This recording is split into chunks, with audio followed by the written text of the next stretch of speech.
If you're someone like me who's juggling meetings, ideas, and a to-do list that never ends, Notion AI Meeting Notes might just be your new best friend. In today's video, I'm walking you through how to use Notion's brand new AI Meeting Notes feature step by step on the mobile app. We'll cover how to turn it on, how to use it live during a meeting. All right, first things first, let's open up the Notion app on your phone.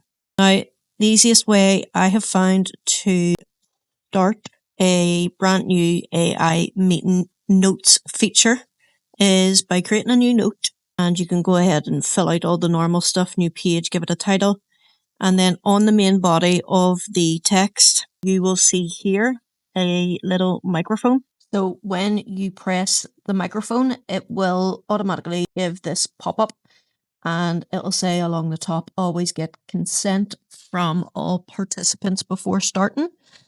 And then all you have to do is hit the blue box here where it says confirm consent and start. And it will basically start recording my voice, and this is just a test. Then once I hit the stop button, it'll automatically summarize the meeting, which is brilliant. It does that automatically. And then you can just click on the drop down box and hit the transcript. And that's how you start taking AI powered notes. It's great for getting decisions, action items, and main points all laid out in seconds. Remember, you're in control. This isn't about replacing human notes. It's about saving time and making sure nothing slips through the cracks.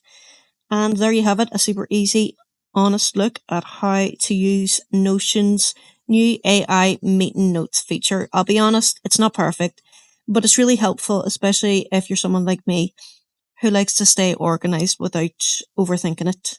If you found this useful, give it a thumbs up. Subscribe for more tech how-tos that are clear, real, and actually useful. And let me know in the comments, do you trust AI to take your notes yet?